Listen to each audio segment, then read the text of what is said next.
Thank you for joining us here today for the latest news where you live. I'm Joe Ellison. We're learning more about how an 11-year-old boy drowned during flash flooding this week. This happened Monday near Walton Crossing Apartments. Those are just north of the Phillips Park baseball fields. The child got caught in a detention pond after a lot of rain came down in a short amount of time. Firefighters arrived to find the boy along with a woman who jumped in to save him. Both were taken to a hospital, but the boy didn't survive.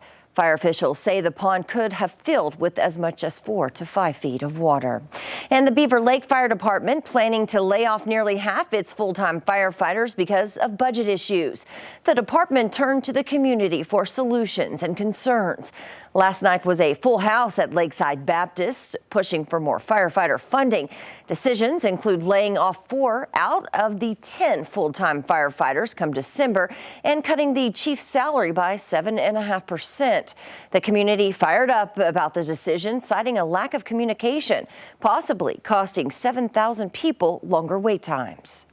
For years, we've trusted this board to do what's best for this community. For years. Okay. Good. No longer.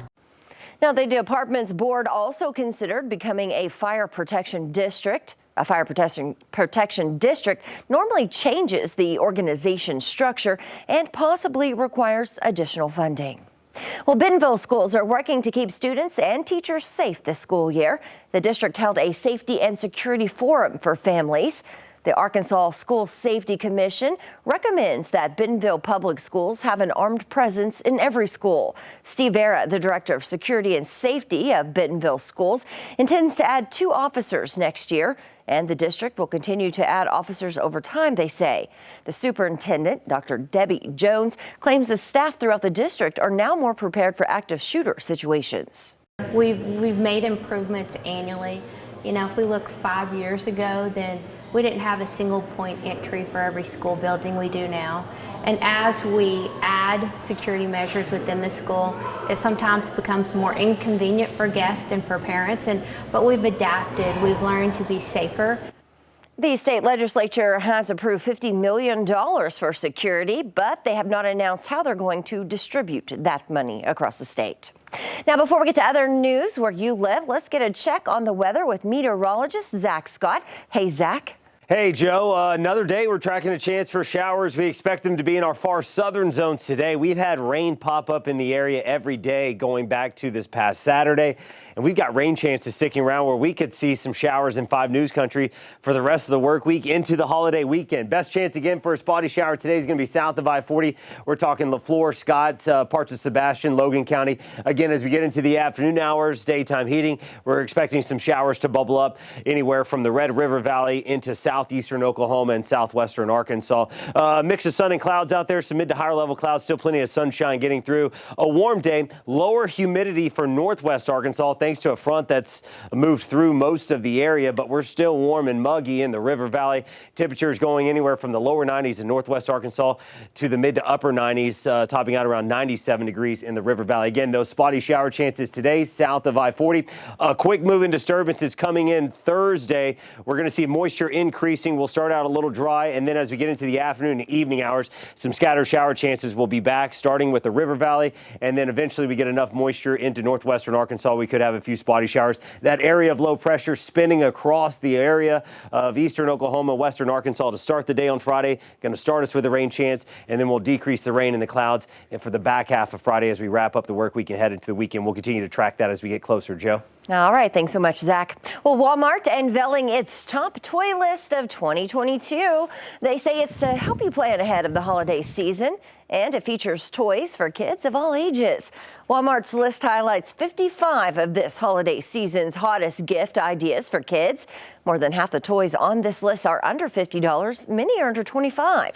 This year's list includes Lego, Cocomelon, Jurassic World, Hot Wheels, LOL Surprise, Paw Patrol, no surprise there, Barbie Magic Mixies, and more. Now, nearly all items on the list are available now for sale or pre-order at Walmart.com. Well, today marks 25 years since Princess Diana was tragically killed in a car crash in Paris. As they do every year, crowds are gathering in Paris and London to honor her memory. CBS's Ian Lee has the story. A quarter of a century after her death, the People's Princess can still draw a crowd. We wanted her to be our queen. We got the news that she'd been killed in Paris in a car accident in the middle of the night. It was horrendous. Princess Diana was 36 when she died after being chased through the French capital by the paparazzi. It was heartbreaking the day it happened. It was a tragic loss for so many. The tragedy came 1 year after Diana's divorce from Prince Charles, a troubled marriage she spoke about in a bombshell interview. Well, there were 3 of us in this marriage, so it was a bit crowded. We now know the journalist lied to get the interview. Her relationship with the media was always complicated. Her legacy, of course, is mainly rests in the shape of her sons. Princes William and Harry were just 15 and 12 when they lost their mother. They're now promising to pass her legacy to their kids. To share the spirit of my mum with my family, with my children who I wish could have met her. Every day, I hope to do her proud. The princes are carrying on their mother's mission to help others through charities they support. She did a fine job raising 2 fine boys. The brothers are remembering their mother in private as the public pays tribute to a princess taken too soon. Well, that was Ian Lee reporting. In a sign of people's enduring fascination with Princess Diana, last weekend a sporty Ford Escort she once owned sold for $764,000 at auction. Well, thank you for joining us here at 5 News for the latest news where you live. I'm Jo Ellison. Join us again tomorrow right here for more news and weather.